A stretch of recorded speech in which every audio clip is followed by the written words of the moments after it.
अस्सलाम वालेकुम व्यूवर्स। उम्मीद करती हूँ आप सब खैरियत से होंगे। दुआ है कि अल्लाह पाक आप सबको अपनी हिफ्ज़-ओ-मान में रखे।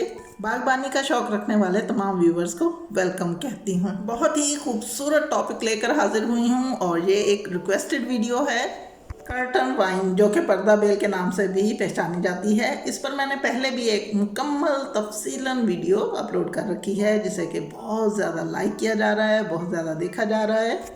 मेरे वो तमाम व्यूवर्स जो कि इस वीडियो को देख रहे हैं और इसको लाइक दे रहे हैं और कमेंट्स भी कर रहे हैं, मैं उनकी बेहद शुक्रगुजार रहूँगी। तो चलिए जी, मैं अब अपने उन सवालों के जवाब में आपको ये तमाम बातें बताने वाली हूँ कि हम इसे अगर टेरेस, बालकनी वगैरह तक लेकर जाते हैं तो किस तरह लेके जाना चाहिए। तो इसके लिए मैंने इंतज़ार किया इसकी एक लंबी टहनी का, लंबी शाख का। तो ये है वो लंबी टहनी, यानी इस तने को मैंने काफ़ी अरसे तक बढ़ाया और उसके बाद आज मैं इस पर आपको सारी तफसीलन वीडियो बता रही हूँ कि जी किस तरह से हमने लेकर जाना है।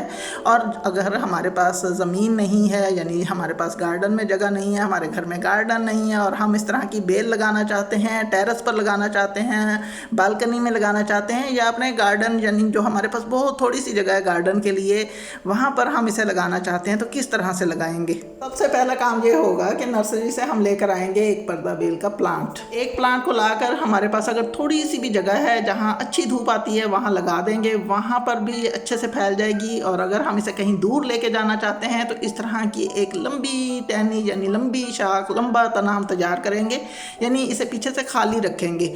और ये देखिए, हर 2-2 इंच के बाद इसके ऊपर नोड होती है, यहाँ पर से ये अपनी शाखें यानी अपने बहुत सारे पत्ते निकालती है, जो कि मैं रिमूव करती रही हूँ इसे बढ़ाने के लिए। पहली बात तो मैंने बताई है कि हमने ज़मीन में लगानी है। अगर हमारे पास ज़मीन नहीं है तो हम इसे एक बड़े पॉट में लगाएंगे।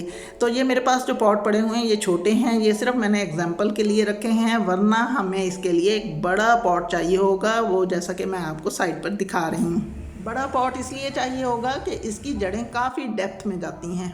प्यारे व्यूवर्स, अगर हम चाहते हैं कि ये बेल काफ़ी अरसे तक हमारे टेरेस को, बालकनी को बहुत ही ग्रीन बनाए रखे, तो हम गमलों की, पॉट्स की एक लंबी लाइन लगाएंगे और पॉट्स होने चाहिए बड़े बड़े। उसके बाद हमने तने पर से जो जगह मिट्टी के अंदर दबानी है उसको हल्का हल्का सा तराश लेंगे, जैसा कि आपके सामने मैं दिखा रही हूँ। बहुत हल्की सी इसकी स्किन को हमने रिमूव करना है। स्किन को अगर रिमूव नहीं भी करेंगे तो कोई हर्ज नहीं, ये हर सूरत में अपनी जड़ें यानी अपनी रूट्स निकाल लेगी।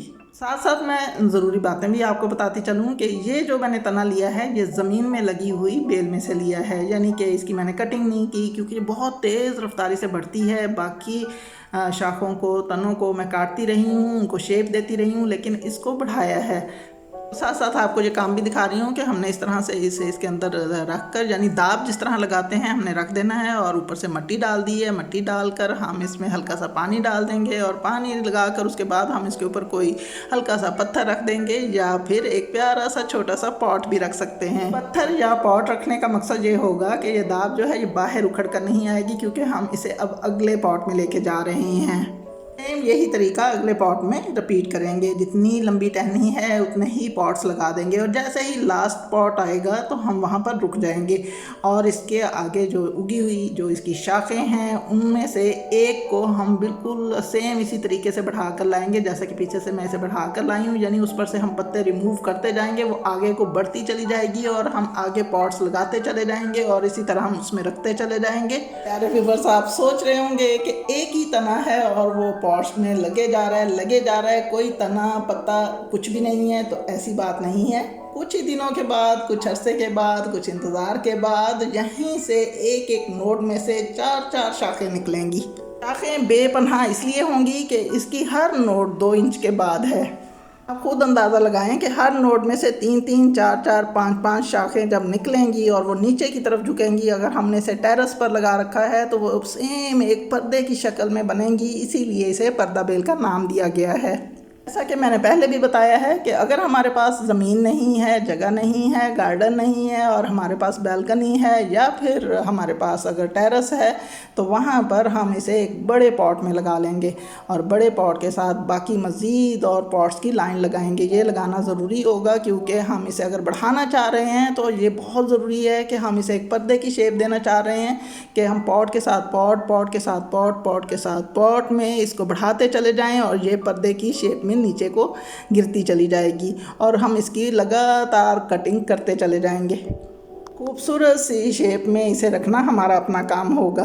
जैसा कि आपके सामने मैं बार बार रिपीट कर रही हूँ कि मेरे घर में इस बेल ने बहुत रौनक लगा रखी है। ये देखिए जी, सामने वाली फ्रंट की जो वॉल है बहुत ही प्यारी बेल है ये, क्योंकि ये ज़मीन में लगी हुई है और सिर्फ एक बेल है और इसके बाद ये दूसरी बेल है जिसकी मैंने आर्च बनाई हुई है और आर्च मैं अभी आपको बताने वाली हूँ कि ये किस तरह से बनाई गई है। बहुत मजबूत आर्च है। बेल की खूबसूरती हर वक्त देखने को मिलती है, यानी सुबह का टाइम हो या शाम का टाइम हो और ख़ास तौर पर जिस दिन बारिश हो तो उस दिन तो इस बेल ने बहुत ही ज़्यादा बहार दिखानी है। अगर आपने मेरी पहली वाली वीडियो नहीं देखी तो उसका लिंक आपको डिस्क्रिप्शन बॉक्स में से मिल सकेगा।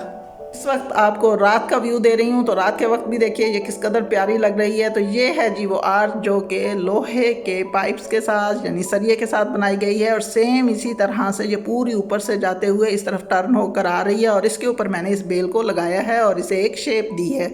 प्यारे व्यूवर्स, ज़रूरी नहीं कि हम आयरन का ही सहारा लें, यानी इस लोहे के सरिये से ही बनाएं। इसे हम बांस के साथ भी बना सकते हैं, लेकिन इस तरह से ये ज़्यादा मजबूत रहती है। मेरे घर में ये काफ़ी अरसे से इसी तरह से है, बिल्कुल भी नहीं टूटी। गार्डन में हम चाहे जितने मर्ज़ी प्लांट्स रख लें, जितने मर्ज़ी पॉट्स रख लें, लेकिन जब तक हमारे गार्डन की वॉल्स खूबसूरत नज़र नहीं आएंगी हमारा गार्डन गार्डन नहीं लगेगा। व्यूवर्स, अगर हम टेरेस पर कोई पॉट्स वगैरह नहीं रखना चाहते तो यहीं से नीचे वाली ही बेल में से एक लंबी टहनी अपने टेरेस तक लेके जा सकते हैं और वहाँ पर जाकर इसे दोबारा से टर्न नीचे की तरफ करेंगे। वहीं से इसने काफ़ी सारी शाखें नीचे को फेंक देनी हैं। सेम इसी तरह से एक लंबी टहनी को हम बालकनी में भी लेके जा सकते हैं, वहाँ की वॉल्स को भी ग्रीन कर सकते हैं। मैंने इसे अपने गार्डन के चारों तरफ फैला लिया था, लेकिन कुछ सालों के बाद मैंने इसकी कटिंग को चेंज किया और अब ये खूबसूरत सी आर्च के तौर पर यहाँ पर रह गई है। और ये देखिए, ये सामने आपको बांस नज़र आ रहा होगा, यहाँ पर भी ये लगी हुई थी। बेल को शेप देने के लिए जितनी कटिंग की जाए उतनी ही ज़्यादा ये बढ़ती है और बहुत ज़्यादा घनी नज़र आने की वजह से ये बहुत ज़्यादा प्यारी लगती है। इसी आर्च में फाख्ताओं ने अपना घर भी बना रखा है, बहुत ही खूबसूरत से बर्ड्स यहाँ पर रहते हैं, यानी अभी आपके सामने नाइटिंगेल बुलबुल भी यहाँ पर रहती है। बेल को धूप की बेहद ज़रूरत होती है क्योंकि ये धूप में बहुत तेज़ी से ग्रो होती है। अगर ये छाँव में लगी हुई है तो इसके ग्रो होने की स्पीड बहुत ही ज़्यादा कम होगी, बल्कि ना होने के बराबर होगी। इसलिए इस बात पर हम ख़ास ध्यान देंगे कि बर्दा बेल को हम जहाँ कहीं भी लगा रहे हैं वहाँ पर धूप अच्छी आती है या नहीं आती, या फिर टेरेस पर अगर हम पॉट्स रख रहे हैं वहाँ पर धूप इन्हें मिल सकेगी कि नहीं मिल सकेगी। बेहद खूबसूरत बेल है, 50+ में आराम से नर्सरी से मिल जाती है। अगर आपके किसी फ्रेंड या रिलेटिव्स के यहाँ लगी हुई है तो वहाँ सेम इसी तरह से जैसा कि मैंने पॉट्स में लगाकर इसकी दाबें लगाई हैं, वहाँ से लेकर आप एक दाब लगाकर और कटिंग करके ला सकते हैं अपने घर में। बरसात है तो इसकी दाब में से फ़ौरन से हमें नई नई शाखें निकलती हुई नज़र आ जाएंगी, और अगर बाकी मौसम है तो कुछ टाइम लगेगा, हमें इंतज़ार करना पड़ेगा। मैंने दोनों तरीके शेयर कर दिए हैं कि ज़मीन में से अगर हम इसकी लंबी टहनी लेके जाना चाहते हैं और जाकर गमलों में इसकी दाब लगाना चाहते हैं तो वो सबसे ज़्यादा बेस्ट है। हम इसे पीछे से बिल्कुल भी नहीं काटेंगे, और अगर हमारे पास ज़मीन में लगी हुई बेल नहीं है, हम इसका एक प्लांट लाकर एक बड़े पॉट में लगा दें तो वहीं से इसे फैलाना चाहें तो वो दूसरा तरीका भी बहुत अच्छा है।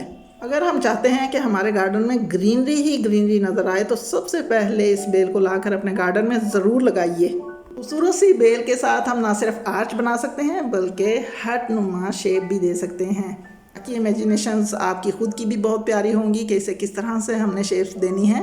तो ये थी जी एक रिक्वेस्टेड वीडियो जो कि मैंने तफसील के तौर पर बताई है, और यकीनन आपको इस वीडियो की बहुत समझ भी आई होगी और पसंद भी आई होगी। और अगर आपको ये मेरी वीडियो अच्छी लगी हो तो प्लीज़ मेरे चैनल को सब्सक्राइब कीजिए, लाइक्स दीजिए, कमेंट्स कीजिए और शेयर ज़रूर कीजिए। दुआ में याद रखिएगा। अल्लाह हाफिज़।